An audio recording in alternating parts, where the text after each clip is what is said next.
Coming up on this week's edition of NCBA's Cattlemen to Cattlemen. We've got an update on some of the key issues facing the beef industry from the president of NCBA. Plus, see how vaccinating your calves early can give you an advantage in the fight against BRD. And now, NCBA's Cattlemen to Cattlemen.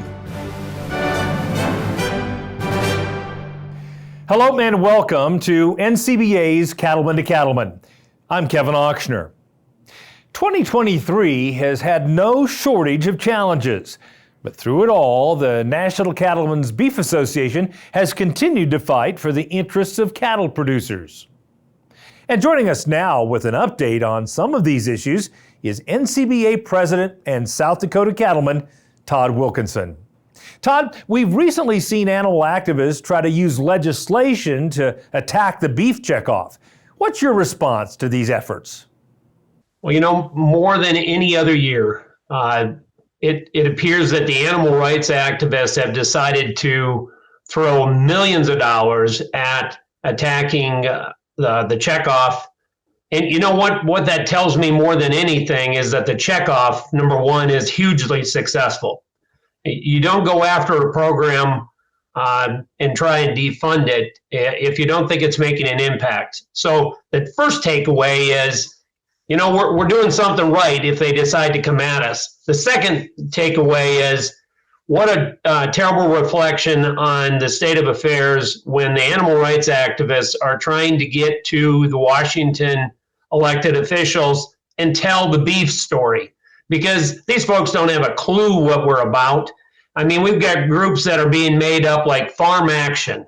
Farm Action has nothing to do with farmers. It doesn't really represent America's farmers and ranchers. What it represents is a bunch of animal activists. Well, these people are right out of the very organizations that want to end all animal agriculture.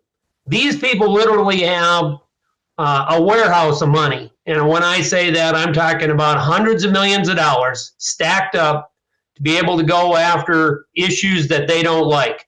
And the number one issue that they're going after right now is the Farm Bill and trying to shape the Farm Bill so that the Farm Bill defunds various programs that help animal agriculture of all sorts. When an organization gets listed as a animal rights extremism group, which the Organization for Competitive Meats has been listed as, that should tell everybody a big story. Animal rights activists we need to put a spotlight on them and show the world what they really are. And let's fight back and tell our story because we got the best story in the world. And we will protect our industry. I'm proud of this industry. I'm proud to be representing this organization. Everybody that's watching this should be proud that they're in the beef industry because we've got a great story to tell. Now, you've mentioned the Farm Bill. Where do we stand on this important topic, and what are some of NCBA's key priorities for this year's Farm Bill? Well, the Farm Bill comes up every 5 years, and reauthorization is at this time of the year. Clearly, we're not over the finish line yet in getting the Farm Bill reauthorized. We feel very good about what we have teed up to be part of the Farm Bill. One of the first things is animal disease, foot and mouth vaccines. That was a big win for the beef production side in the 2018 Farm Bill. That was one that we developed a vaccine bank, and then we developed a system about preparedness. What happens if we get an animal disease of some sort? What happens if we get an animal disease that is going to impact America's beef herd? Having that preparedness and having the vaccine is critically important. And that's a big part. That's one of our first big asks.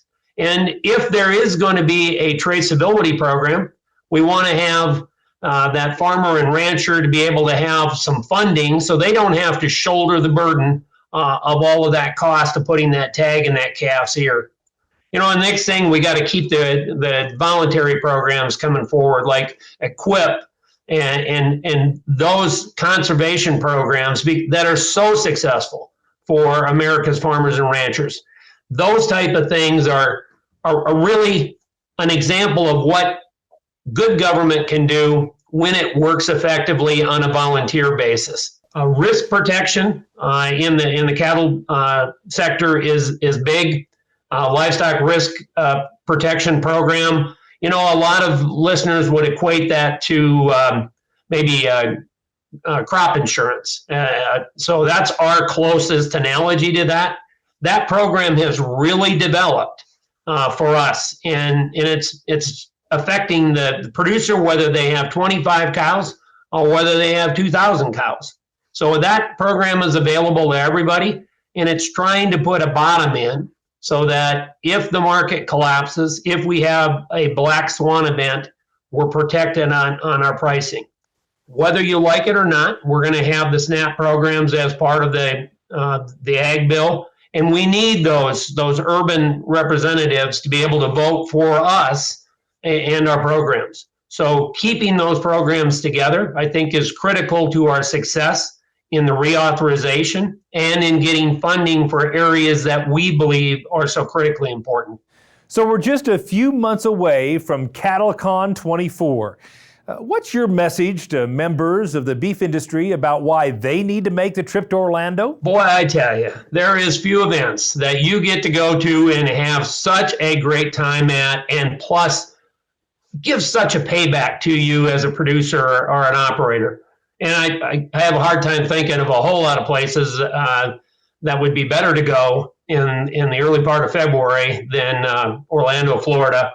We get to go in there, and it is the biggest event in the beef industry across the country. That if I didn't start with the trade show, I'd be remiss.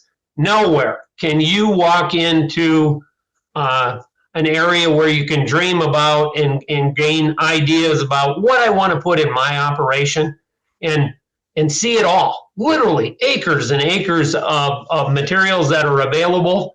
And I feel like a kid in a candy store when I get to go into the trade show, because it's just a fun event. But then you get into all of the other deals there. This is our grassroots organization. We're coming to elect our new leadership. We're also coming to adopt interim policy. So this is where all the folks come together, and that process happens. I think I went to my first convention, oh goodness, it's probably been over 10 years ago.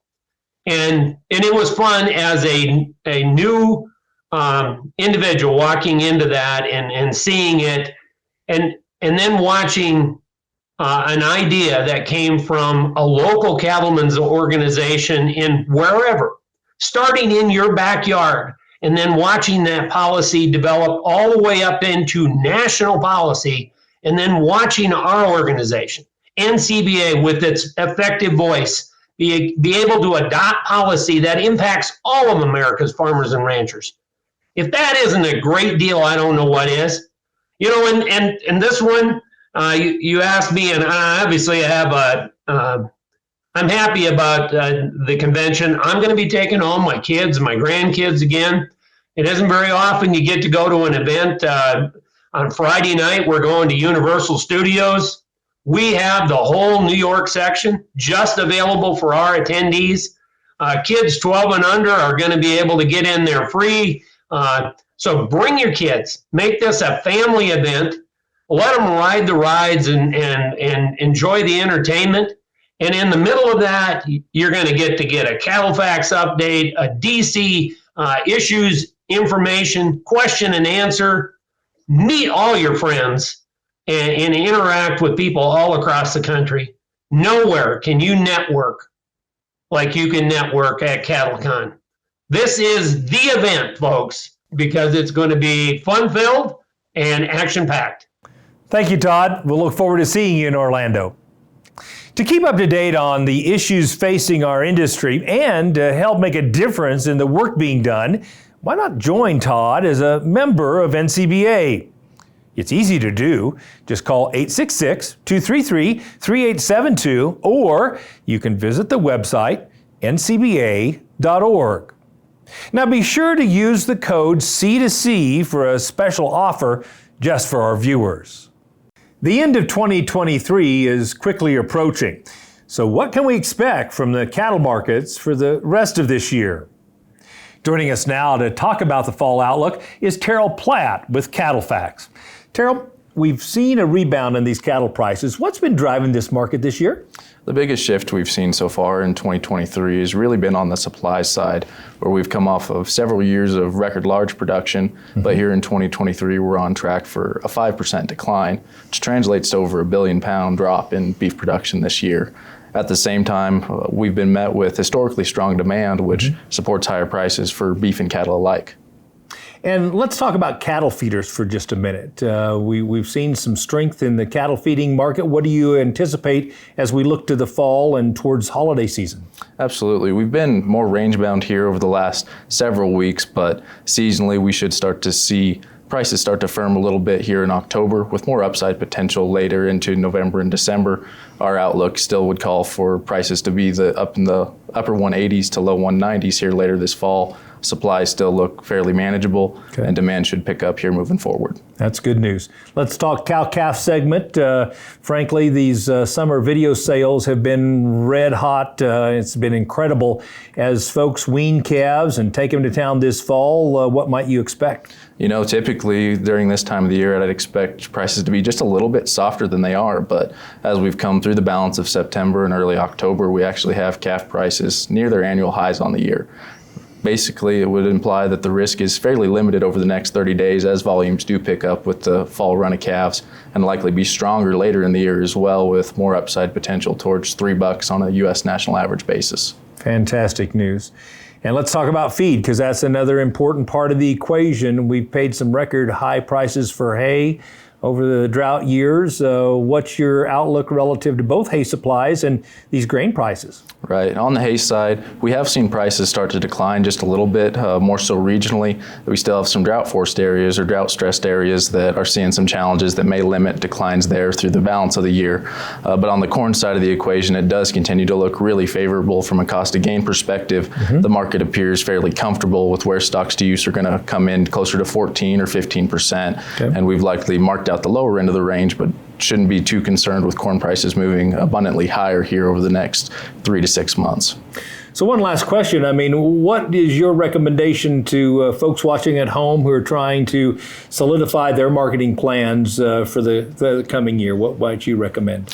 You know, I think right now the market's at a price level where it's likely to be a very profitable year for a lot of producers, which is certainly much welcomed after some of the headwinds and challenges we've faced really through the last decade.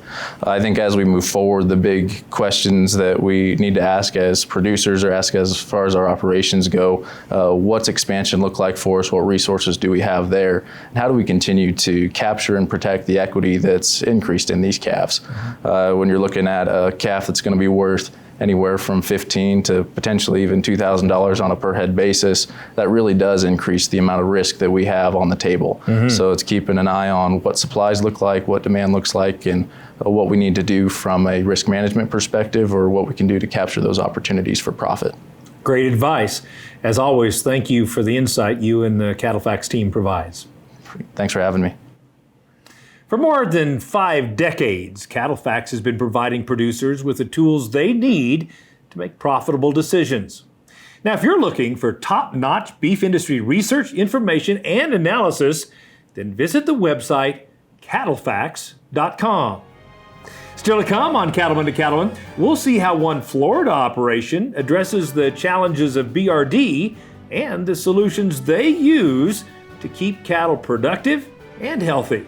In today's Weather Watch, we're checking in on El Nino, current strength, current projections. Plus, we're going to be talking about the back half of October, the temperature and precip pattern for the end of this month.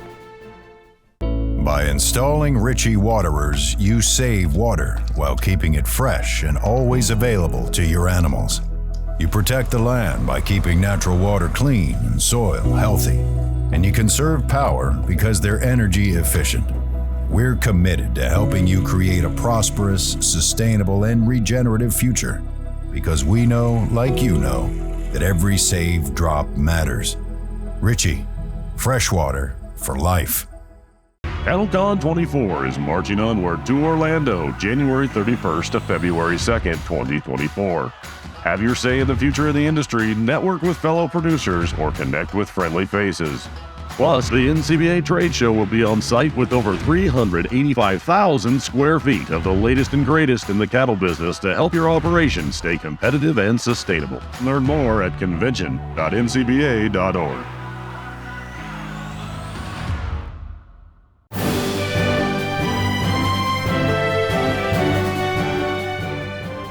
Some things never change, even when we wish they would.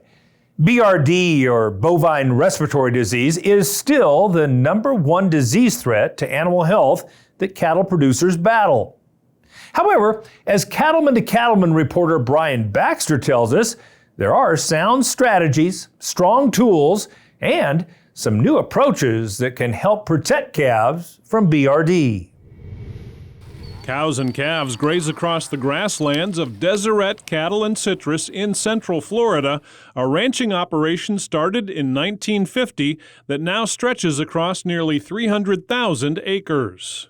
We have 45,000 mother cows here on the ranch, and we really have been here for 73 years, so we're deeply integrated into the community here and a part of Florida and a part of the cattle industry here in Florida. We use a rotational crossbreeding system here on the ranch, and so we have Simbra, Brangus, and Deseret Reds here on the ranch. Deseret Red is a breed that we've developed over the last 10 or 12 years. That's South Devon Brahman. All of our cattle are at least a quarter Brahman, a quarter to 3/8 Brahman. Very, very important for this high humidity, hot, wet environment here in Central Florida. While the Deseret cattle are bred especially for the Florida environment, the crew still has to work hard to ensure the calves they raise get off to a strong, healthy start. In terms of disease prevention and kind of our herd health protocols and programs, are really, really important to us. Number one, to do the right thing for the animals at the right time.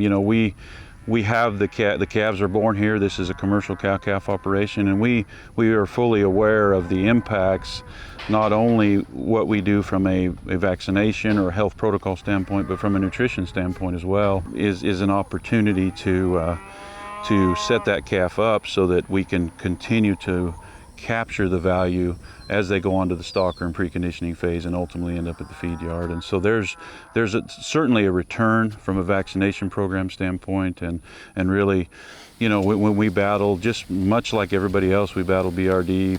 If we have a calf that suffers BRD early in life, just because of the lung damage that we see associated with bovine respiratory disease as a whole, that tissue never gets back to 100%. So it really sets those calves back production-wise. They don't ever catch back up with the rest of the group, no matter how hard we try to treat.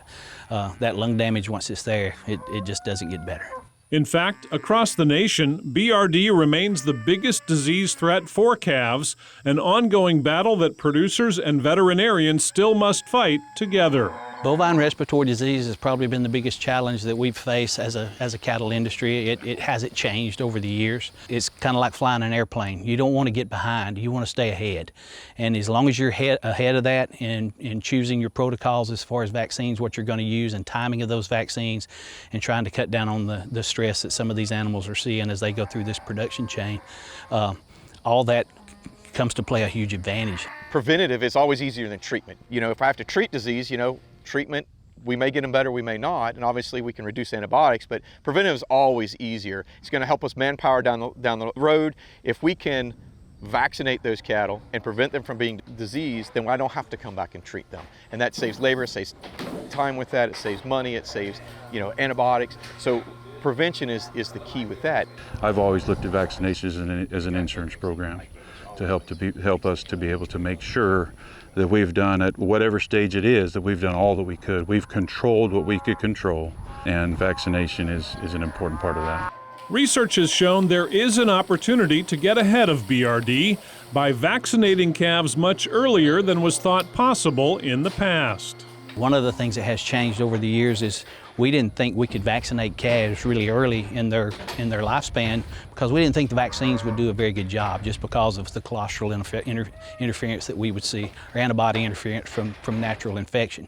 So that has definitely changed. The research that's coming out now, especially with some of the vaccines that we have out there, we can vaccinate these calves extremely early and then try to prepare those animals as they start going through that food chain. And it has made a world of difference on the morbidity and mortality we're seeing in those calves. We kind of re-looked at everything, started vaccinating these calves 28 days, 30 days prior to weaning, even with a bona fide live pyramid vaccine. And when we take those calves and vaccinate them early, revaccinate them at weaning, those calves, we even have gone on some of these herds as much as 10% death loss down to less than 2% of death loss just with changing that vaccine protocol and managing the stressors on those calves, which again is a huge financial incentive to prevent that loss, and not only just that mortality rate that we brought down, but obviously just the morbidity rate, the number of sick calves that we have to treat has just dramatically reduced and saved lots of time, money, and obviously healthier calves. We have a huge advantage at Beringer with the pyramid line of vaccines, mainly because of the adjuvant system that's used in that vaccine. The adjuvant system has been phenomenal, and the way it works is using that vaccine in these early calves that have gotten really good colostrum from mom, so they're carrying high levels of antibody in their system to protect them. We can give that vaccine in the face of that high maternal antibody and still get an immune response because of that adjuvant system. That adjuvant system actually protects the vaccine virus and it presents it to the immune system of that calf so that we get a really nice immune response, even with that high amount of colostral antibody on board. In addition to vaccines, Dr. Wade says using low-stress cattle handling methods can also help in preventing disease. And he says it's essential for producers to work closely with a veterinarian to develop overall health protocols for their herd. One of the biggest things I think I would encourage producers as a whole is if they don't have a good food animal veterinarian, find one. You need to have a veterinarian involved in that, and they need to be totally involved in setting up those vaccine protocols and timing of those vaccines and making sure that we're doing it correctly. Deseret Cattle and Citrus is a past winner of the Environmental Stewardship Award and a National Beef Quality Assurance Award, so doing things right is a core value at this operation. And that includes providing the care that ensures their calves will thrive. Their response to the vaccination programs and as they go to our other ranches, we've seen a tremendous uptick in performance and really reduced morbidity and mortality. And that means dollars in our pocket, but it also means the animals are healthy and being treated in a way that is the right thing to do. In Central Florida, I'm Brian Baxter reporting for NCBA's Cattlemen to Cattlemen. If you'd like to learn more about building your own herd health and vaccine protocols, visit the website bicattlefirst.com. Still ahead, we've got a look at a state-of-the-art teaching facility that's helping develop the next generation of meat science professionals while giving back to their community at the same time. Stay with us. We'll be right back.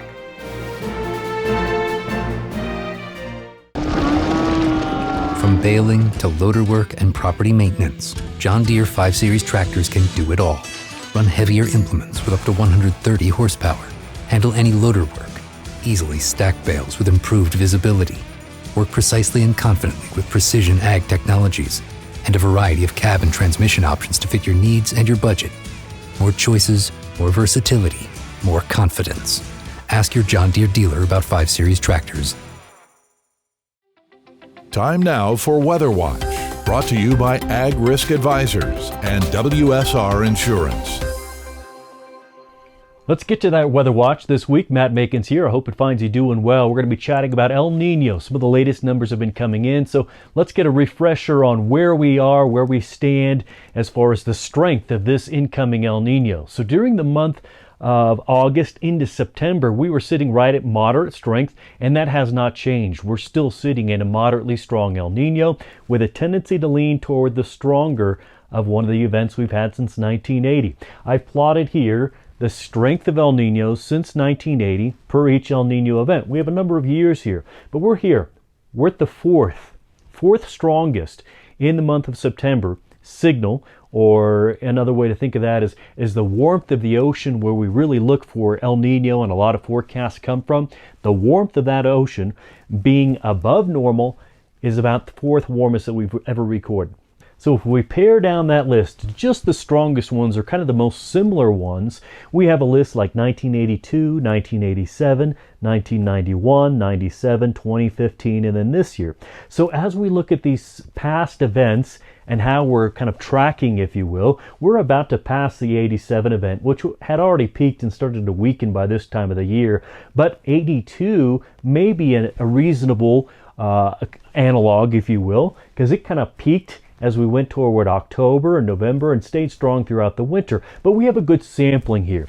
And remember, in some of the previous weather watches, we chatted about how the strength of El Nino, or the warmth of that ocean where we look for it, really dictates a complete different weather pattern across the country. Strong events, temperatures are really dominating across the north for the warmth, and then weak events, you see pockets of warmth and pockets of cold. Much different scenario. And precipitation, for that matter, much easier to spread out water in a super strong El Nino versus a weaker El Nino when we limit the water and increase some drought areas. But right now it's a moderate event and is leaning toward the stronger of them.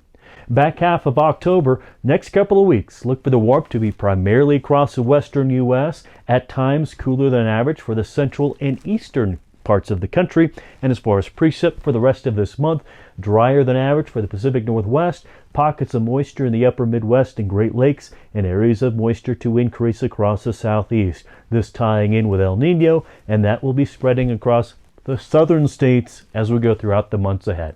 You can read more about that in your Directions magazine or the next National Cattlemen newspaper. Weather Watch is brought to you by Ag Risk Advisors, with you no matter the weather, and by WSR Insurance, providing insurance solutions for more than a century. Visit their websites for more details. There are many colleges that offer degrees in meat science, along with state-of-the-art facilities to help train the next generation of researchers. Kate Maher has a look at how one building on Colorado State's campus is giving its students a leg up as they prepare for a career in agriculture. For decades, Colorado State's Meat Science program has been known for its comprehensive curriculum, research opportunities, and strong beef industry connections.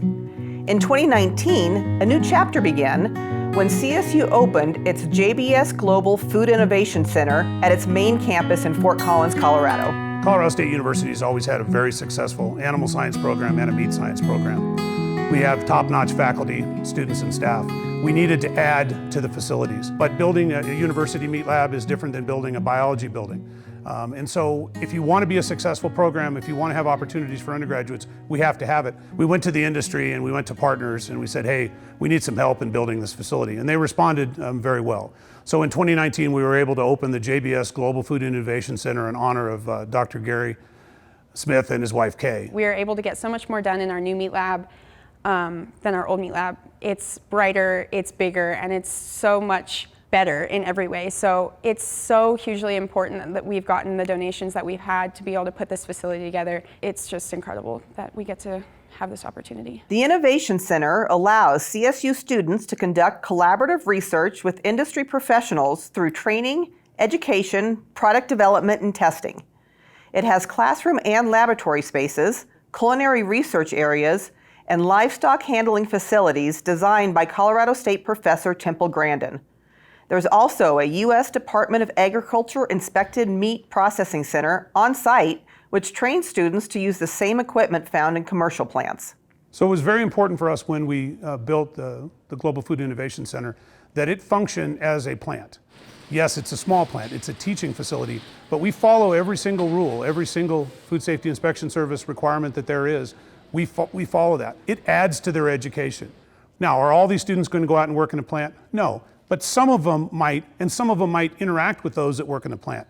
If they understand what it is that we do in the plant every day, how we do it effectively, how we do it safely, then they can do their jobs better. The learning opportunity to be a part of Harvest Alone is incredible to me, just because there's no other place I'd be able to get that learning opportunity right now as a student. Before we had our harvest facilities on campus, we were having to ship in product from JBS and places like that. It's so much better to have the harvest facilities on campus, to have the freshest beef we can, because we're here ensuring every step of the process is followed. Additionally, the building has a culinary kitchen and demonstration area, as well as a retail store that is student-run and provides valuable hands-on experience in the retail side of the industry. We sell a variety of meat items that are all manufactured by the students. The students sell those meat items.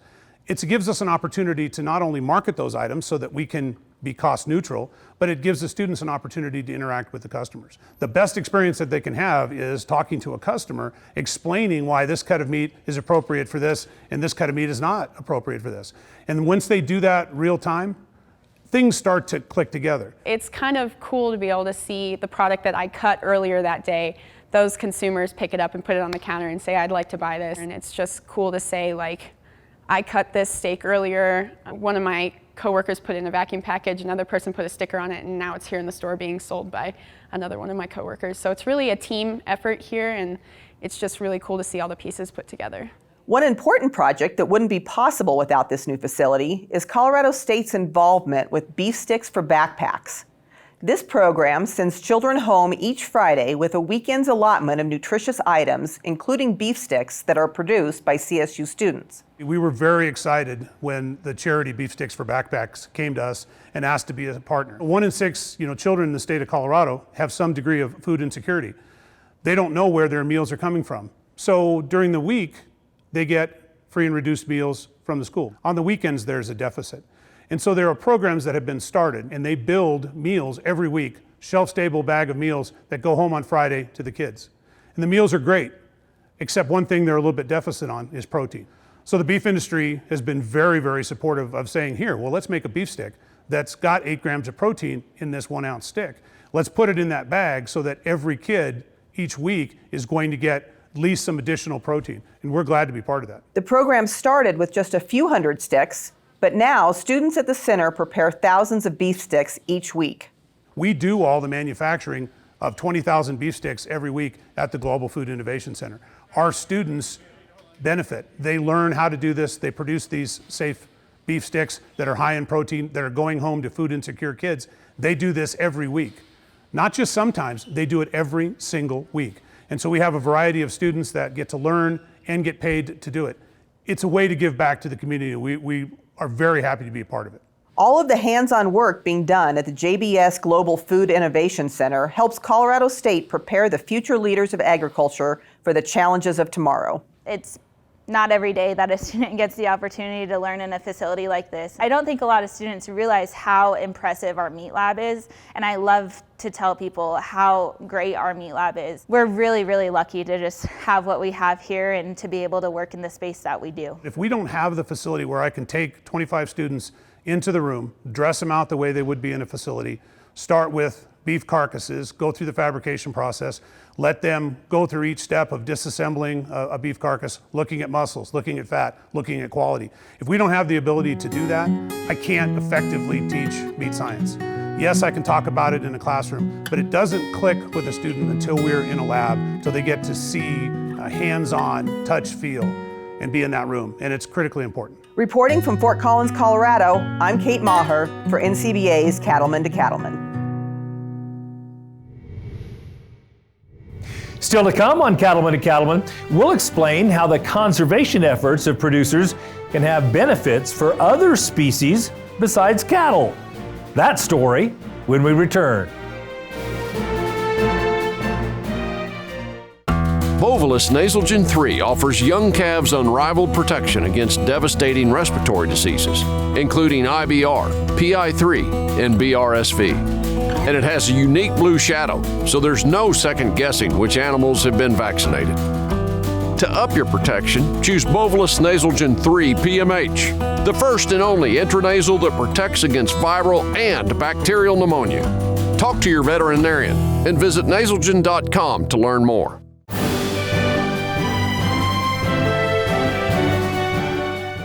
It's been proven time and time again that what's good for the bird is good for the herd, meaning that cattle and wildlife can coexist and actually thrive on the same landscape. The USDA Natural Resources Conservation Service has an approach called Working Lands for Wildlife, which is aimed at conserving habitat while also keeping working lands in the hands of ranchers and other landowners. Brian Baxter shows us how this program is making a difference for producers in the Great Plains region.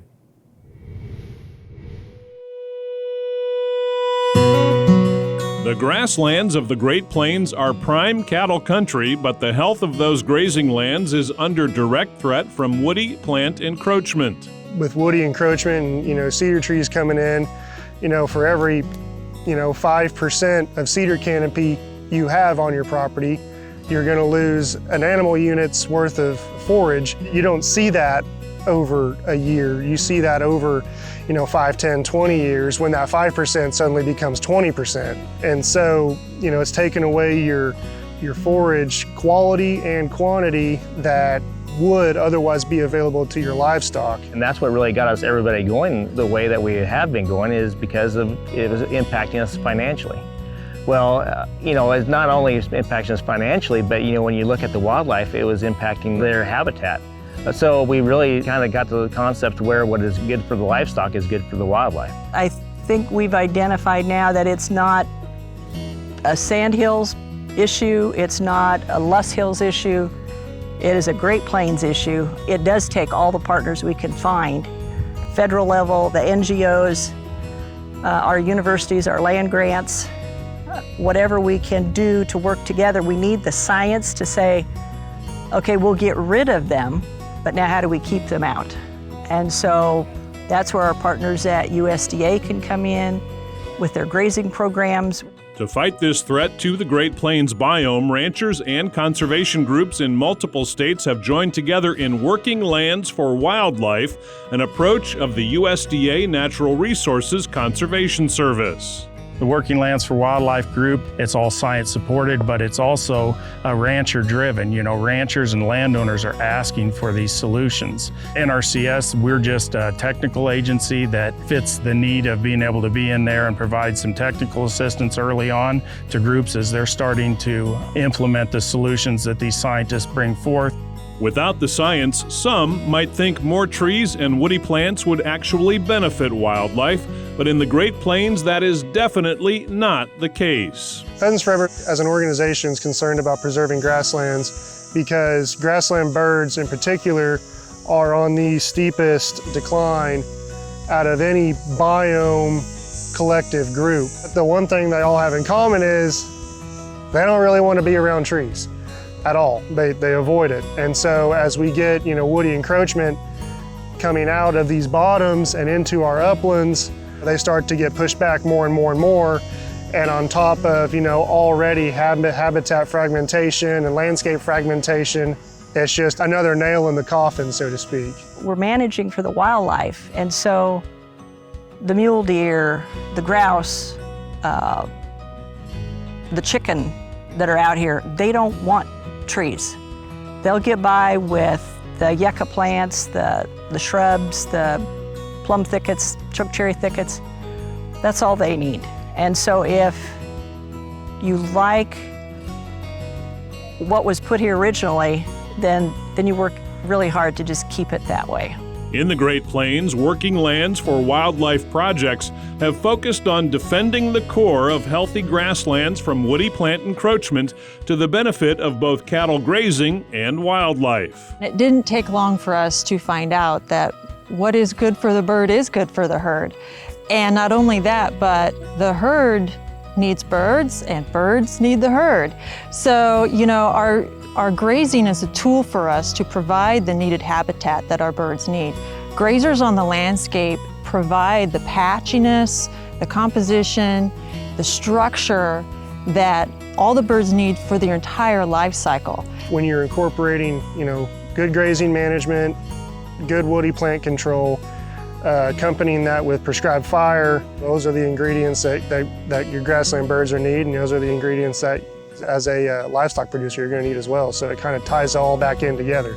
And for ranchers, the experience shows that small management changes can provide big benefits to wildlife habitat. It was really quite easy for us to just maybe adjust some of the timing of our grazing in certain areas where we wanted to create certain habitat. And the results have been really great. We go out every spring and try and do a census of our prairie chickens and our sharp-tailed grouse. And we've been really happy with how our population is staying really, really steady. Disturbance in a grassland is good. Historically, you had millions of bison roaming these hills, and since they're gone, the closest you can get to replicating that is with cattle. And, you know, rotating cattle around and altering your season of grazing and, you know, stocking rates, and then incorporating, you know, prescribed fire. Keep your woody plants down. You can alter your season of fire, and just kind of keeping overall your woody succession at a minimum for grassland bird and for livestock production. Beyond the Great Plains, the NRCS Working Lands for Wildlife approach has more than 8,400 participating ranchers in 48 states. The result to date is funding and projects that have conserved more than 12 million acres of wildlife habitat nationwide and kept working lands in working hands. I'm Brian Baxter reporting for NCBA's Cattlemen to Cattlemen.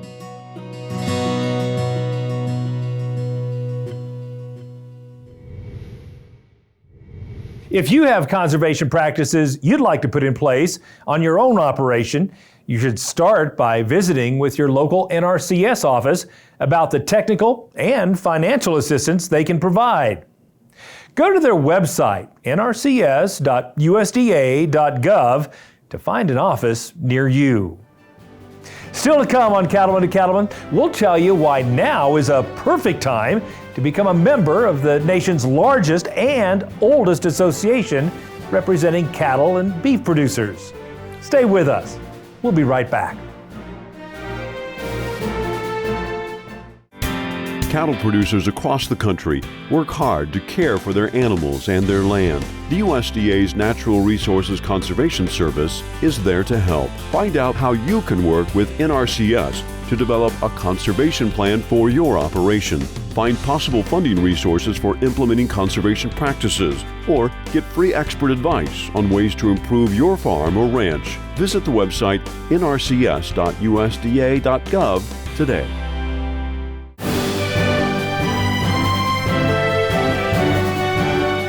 One of the most important things cattlemen and women can do is join the fight to protect our industry by becoming a member of the National Cattlemen's Beef Association. And here to tell us more about the benefits of NCBA membership is Galli Waltich. Galli, why should people become members of both NCBA and their state association? And what's the primary difference between the two? Yeah, well, thank you for having me. So NCBA has 44 different state affiliate associations. Those associations represent cattle producers on a state level, whether it be policy. They provide networking opportunities and different educational opportunities. Similar to our state association, NCBA also has a lot of great member benefits. The number one being your boots on the ground in your nation's capital. NCBA has a full-time staff in Washington, D.C. representing cattle producers on every piece of legislation and litigation affecting American cattle producers, not just the ones that make the news.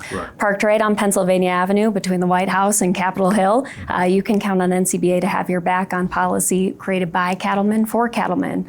In addition to that, an NCBA membership also helps increase your state's voice on a national level.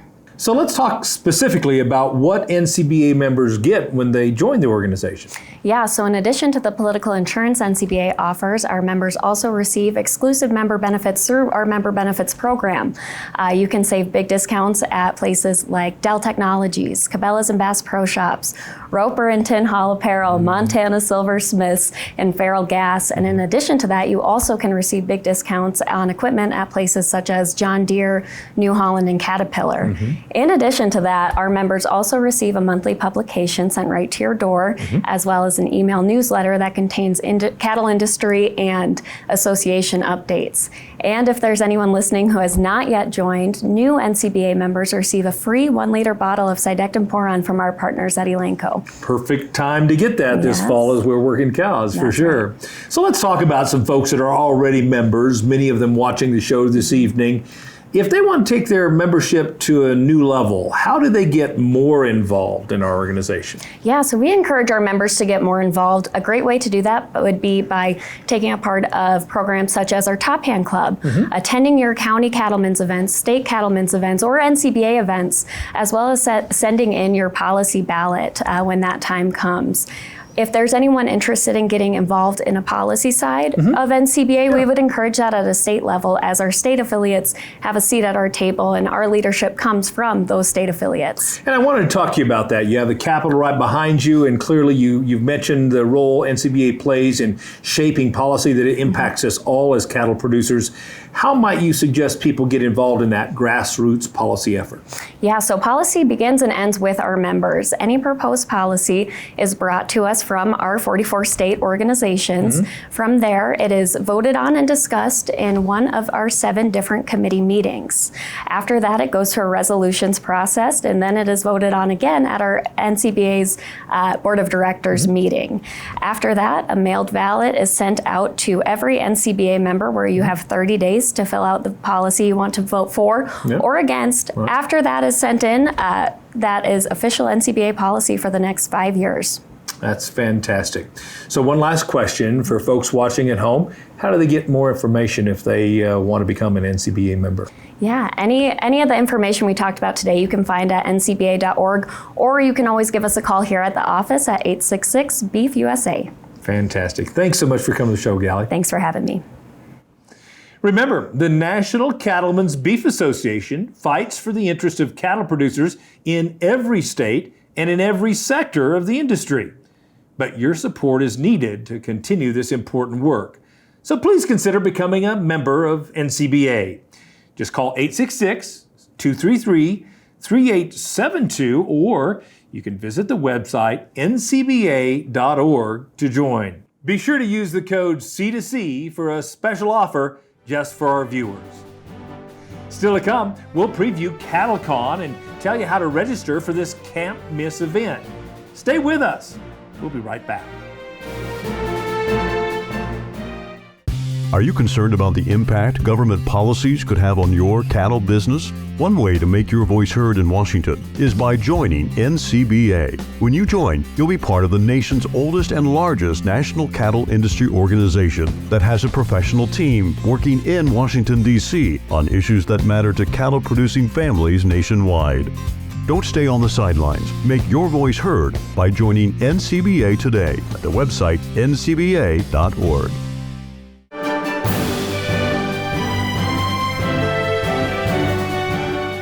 Welcome back. As we gear up for CattleCon, we're excited to highlight the great history of cattle production in this year's host state of Florida. Brad Bulla has a look at an award-winning operation that is a showcase for water storage and environmental stewardship.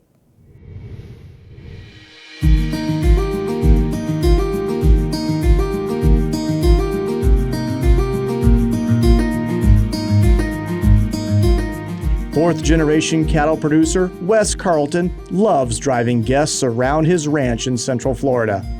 It's an oasis in an area that is facing heavy urban development and provides critical habitat for wildlife. I think all of South Florida faces urban encroachment. Yes, we have a city being built 4 miles from here now. The way this area of Florida is set up, they're kind of locked now. They can't go any farther west. So the whole Central Florida will turn into basically a wildlife corridor. It'll be where the wildlife can transition from one end of the state to the next. All these ranch lands are vital to that corridor. Bull Hammock Ranch is a past winner of the Environmental Stewardship Award, thanks in part to the Carlton family's innovative water management projects. They have a water farming area located in a former citrus grove, which stores and treats excess water. This helps to protect the nearby urban areas and the fragile ecosystems found along the coast. This project not only cleans our water, but it cleans many thousands of acres of water that come from off-site that's either adjacent landowners or the county.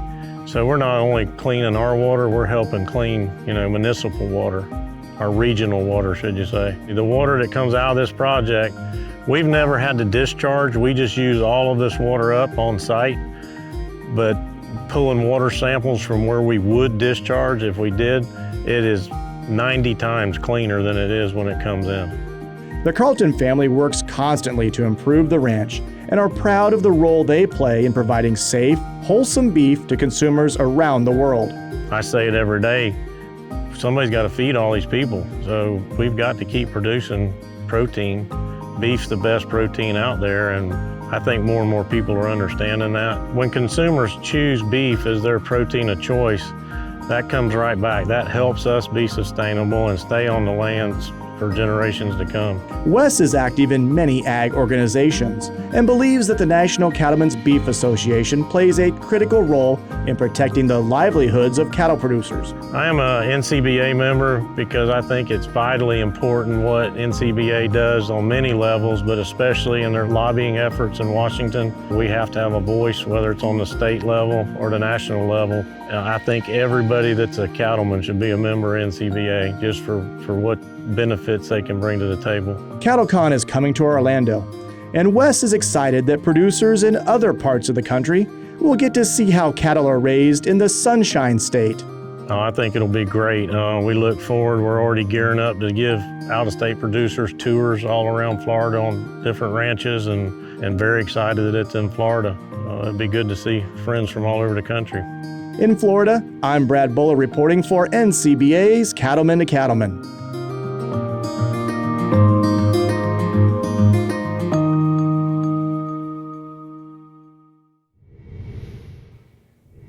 Now, it's not too early to start making plans to attend CattleCon on January 31st through February 2nd in beautiful Orlando, Florida. Registration is now open, and you can get all the details at the website convention.ncba.org. Well, that wraps up this edition of NCBA's Cattlemen to Cattlemen. Thanks so much for spending time with us. We'll see you again next week right here on RFD TV.